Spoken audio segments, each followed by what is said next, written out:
Hello my dear student, আশা করি তোমরা প্রত্যেকেই খুব ভালো আছো। আজকে আমি একটা নতুন ভিডিও সিরিজ স্টার্ট করতে চলেছি।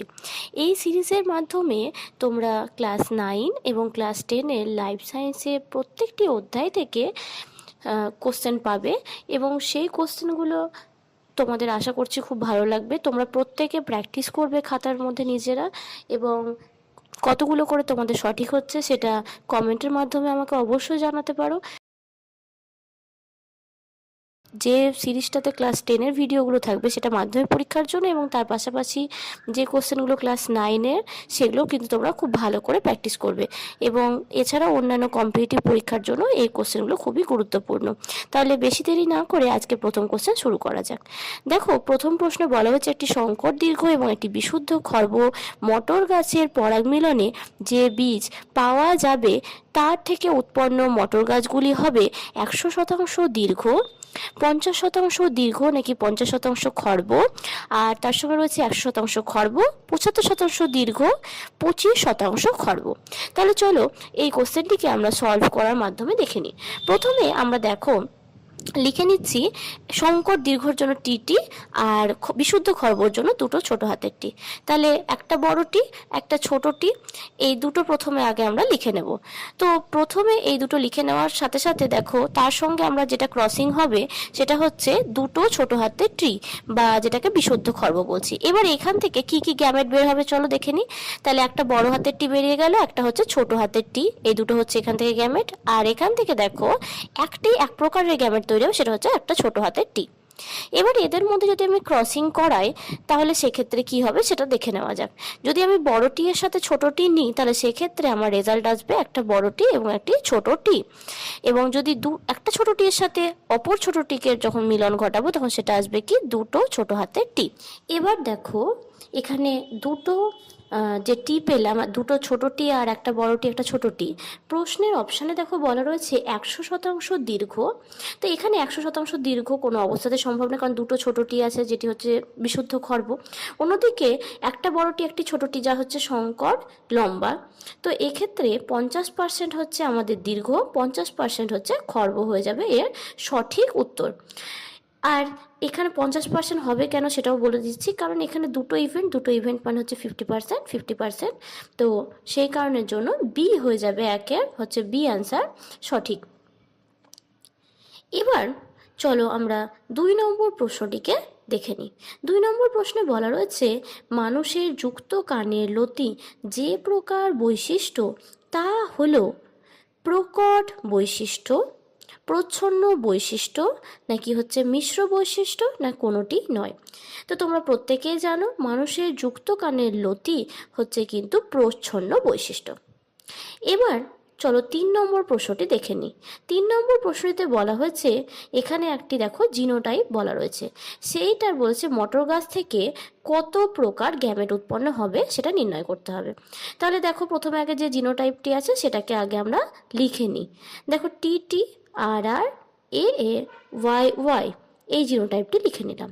এবার এখানে দেখো টি টি এটা হচ্ছে হেটেরোজাইগাস, আর আর হেটেরোজাইগাস, এবং ওয়াই ওয়াই হচ্ছে হেটেরোজাইগাস। তাহলে এখানে কত ধরনের আছে? 3 ধরনের। এবার ফর্মুলা তোমরা তো জানোই 2^n, যেখানে n হচ্ছে নাম্বার অফ হেটেরোজাইগাস। তাহলে এখানে যেহেতু 3 ধরনের হচ্ছে তিনটে আছে হেটেরোজাইগাস, তো এখানে সেহেতু হয়ে যাবে কি 2^3। এবার 2^3 মানে কত হয় তোমরা প্রত্যেকেই জানো, 2^3 সমান হচ্ছে 8। তাহলে এখানে কত প্রকার গ্যামেট তৈরি হবে? টোটালে হচ্ছে যে আমাদের 8 প্রকার গ্যামেট তৈরি হয়ে যাবে। এবার আমরা 4 নম্বর প্রশ্নটি দেখে নেব। দেখো বলা হয়েছে যে নিম্নলিখিত কোনটি মানুষের অটোজোমাল জিন নিয়ন্ত্রিত বৈশিষ্ট্য নয়। প্রথম অপশানে দেওয়া রয়েছে যুক্ত কানের লতি। তো এক্ষেত্রে জেনে রাখা ভালো যে মুক্ত এবং যুক্ত কানের যে লতি রয়েছে এক্ষেত্রে অটোজোমে অবস্থিত প্রকর জিন দ্বারা মুক্ত কানের লতি, এবং সংযুক্ত বা যেটা যুক্ত কানের লতি সেটা প্রচ্ছন্ন জিন দ্বারা নিয়ন্ত্রিত হয়ে থাকে। অপশান 2-এ দেখো বলা হয়েছে হিমোফিলিয়া সি।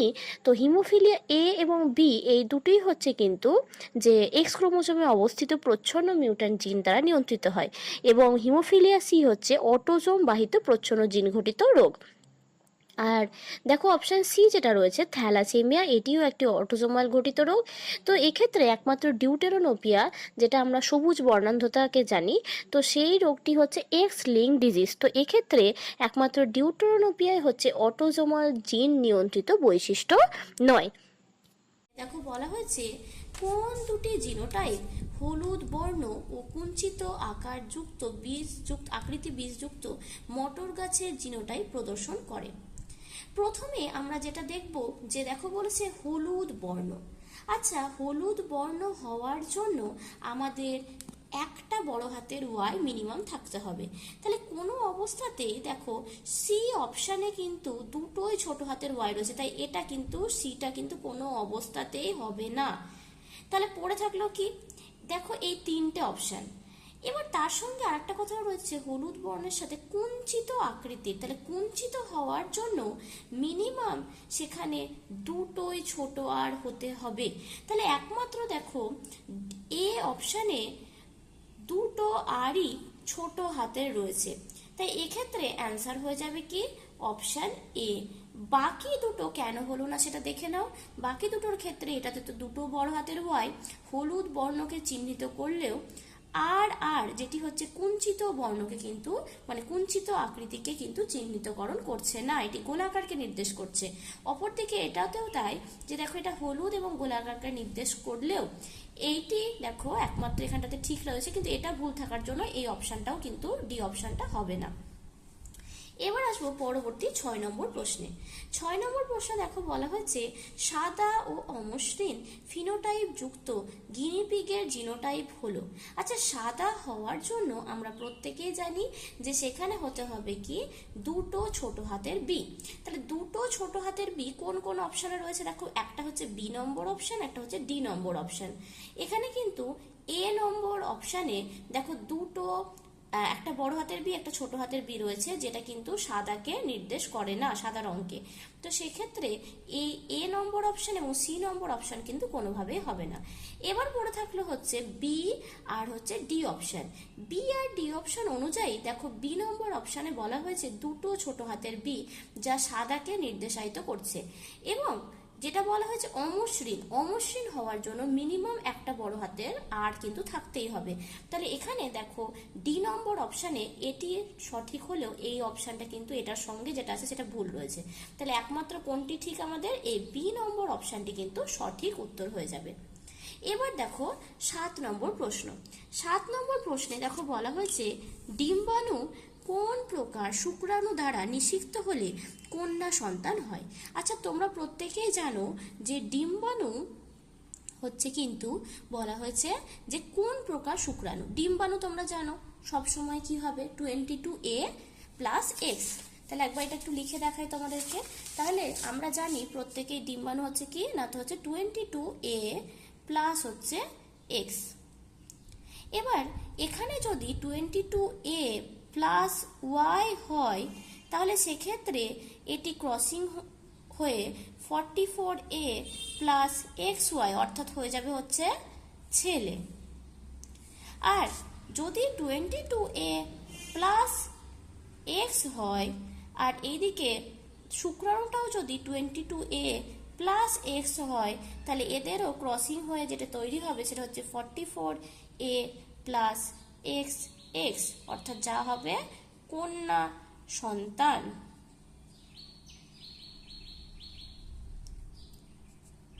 আশা করি বুঝতে পারলে ব্যাপারটা। তো এক্ষেত্রে কন্যা সন্তান তৈরি হবে, তাহলে আমাদের যে শুক্রাণুটি হতে হবে সেটি কি হতে হবে 22A প্লাস এক্স। আচ্ছা, এই অপশানটা একটু ভুল আছে, এটা একটু কারেকশন করে নাও, 22A প্লাস এক্স হবে। এটা হচ্ছে আমাদের ডি নম্বর অপশানটি হচ্ছে সঠিক উত্তর। দেখো আজকে এটাই আমাদের লাস্ট প্রশ্ন। দেখো এখানে বলা হয়েছে স্বাভাবিক পিতা ও বর্ণান্ধতার বাহক মাতা বর্ণান্ধতার কন্যা সন্তান জন্মানোর সম্ভাবনা কত %। তাহলে প্রথমে আজকে আমরা জেনে নেব যে বর্ণান্ধতা হচ্ছে একটি সেক্স লিঙ্ক জিন ঘটিত রোগ এবং যেটি মূলত এক্স ক্রোমোসোমে অবস্থিত একটি প্রচ্ছন্ন জিনের মিউটেশনের জন্য বর্ণান্ধতা ঘটে থাকে। তাহলে আমরা এক্ষেত্রে ধরে নিই, চলো তাহলে এক্ষেত্রে আমরা যেটা ধরবো সেটা হচ্ছে X C plus X C, অর্থাৎ এটি হচ্ছে কি বাহক মাতা। তার সঙ্গে যেটা ক্রসিং হবে সেটা হচ্ছে কি এক্স সি প্লাস ওয়াই। আচ্ছা, এখানে সি আর সি প্লাসটা কেন ধরে নিলাম সেটা একটু বলে দিচ্ছি। সি মানে হচ্ছে এক্স সি, যেটাতে আসলে রোগটা আছে, তাহলে এটা হচ্ছে কি প্রচ্ছন্ন জিন বহনকারী এক্স ক্রোমোজোম। তাহলে বর্ণান্ধতার যে প্রচ্ছন্ন জিন বহনকারী এক্স ক্রোমোজোম।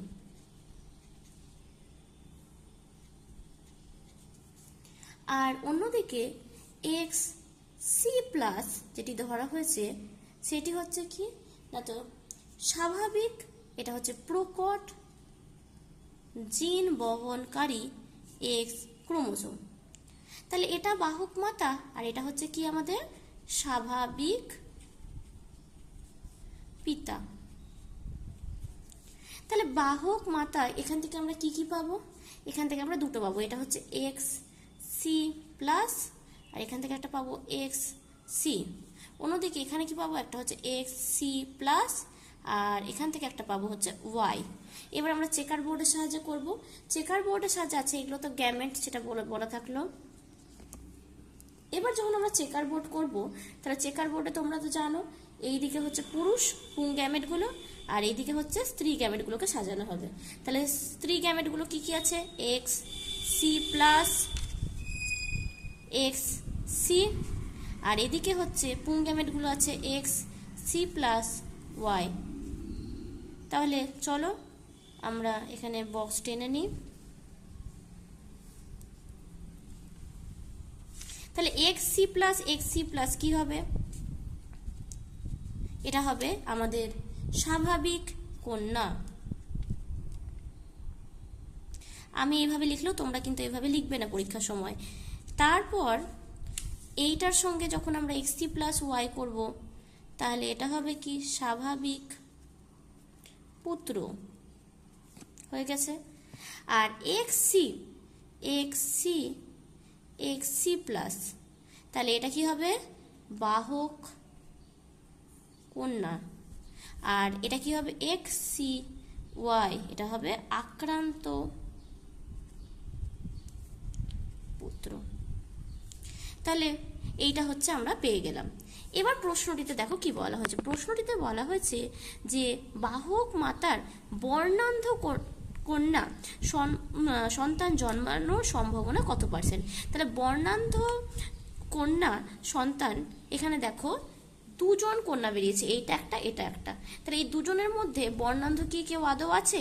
এ তো স্বাভাবিক আর এ তো বাহক। তাহলে এখানে বর্ণান্ধ কন্যা কি কেউ জন্মেছে? না, এখানে হচ্ছে 0% হচ্ছে কিন্তু বর্ণান্ধ কন্যা সন্তান জন্মানোর সম্ভাবনা রয়েছে। তাহলে আজকে এখানেই হচ্ছে আমরা শেষ করলাম।